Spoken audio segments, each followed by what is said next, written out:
nkaba ari kumwe rero no mu babyoganije hano muri Dallas atwibwira. Nitwa Emmanuel Sebagabo Ngirumwe, nkaba ndi umwe mu bayobozi ba hano muri Dallas Fort Worth Metroplex.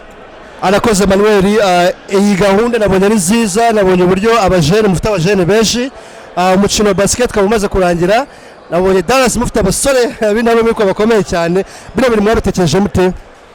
Ibi ni ibintu bya bisanzwe biri muri gahunda za communities zo hirya no hino kugira ngo abantu bajye bahura, basabane, bakine imikino, baganire n'abana bato babizamukiremo, hanyuma twunganira n'ibitekerezo cyangwa no kumenyana no gusangira imikino muri make n'ibyo. Arakoze Emmanuel, n'ubwa mbere bibaye bino bintu? Nibwo bwa mbere team ivuye kure cyane, ariko mu busanzwe na hano tugira imikino ya intercommunities, dukina n'Abaganda, dukina n'Abakongomani, dukina na East African communities muri rusange.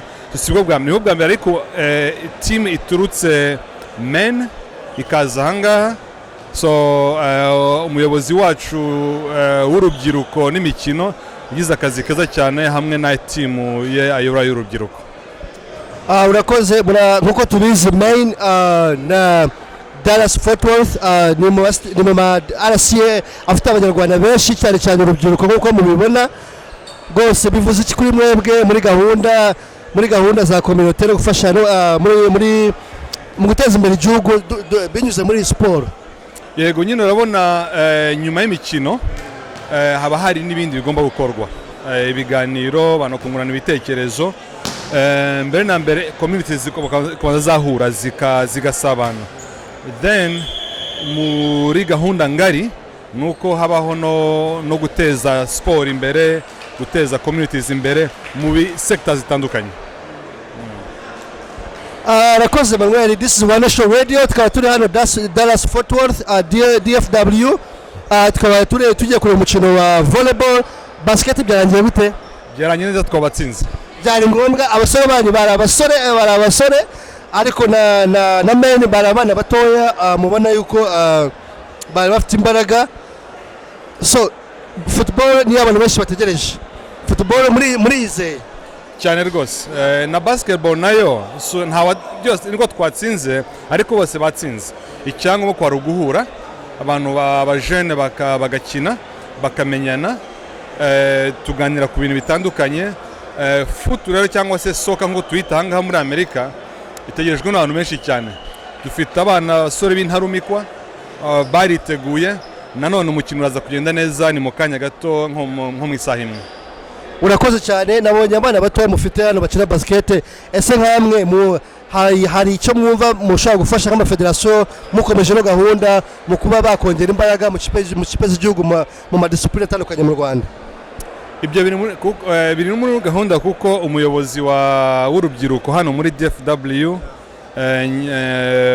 ni ibintu baganiraho muri leadership, tukabiganiraho.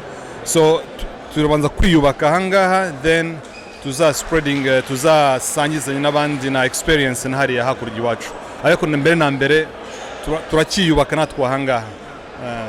Dusoza rero, n'iki wabwira izindi RCA, izindi diaspora ziri hano andi ma state ko yajoininga uno mushinga wanyu, n'iki wababwira? Mu by'ukuri no kubabwira nabo bagakomereza aho ngaho, nubwo biri muri gahunda ya RCA nkuru cyangwa se US RCA leadership yo kugira ngo bahuze za communities zindi zihura, nuko rero tubaye ba mbere, ariko no muri gahunda ngari yo muri US yose ibirimo. So turi mu bihe bikomeye bya COVID-19, so organization bitoroshye, abantu bake bagomba kuza, logistics ntiyoroshye, ariko biramutse bigezaho byoroha gatoya bya COVID-19 ndavuga, tuzaacceleratinga niyo mikino yindi yo muri communities zitandukanye. Urakoze cyane, ndabona umukino wa volley usa nk'ugiye gutangira. Rwose urakoze ku butumwa bwawe bwiza, turaza kuza kuvugana namwe muri nyuma ya match ya football. Murakoze namwe.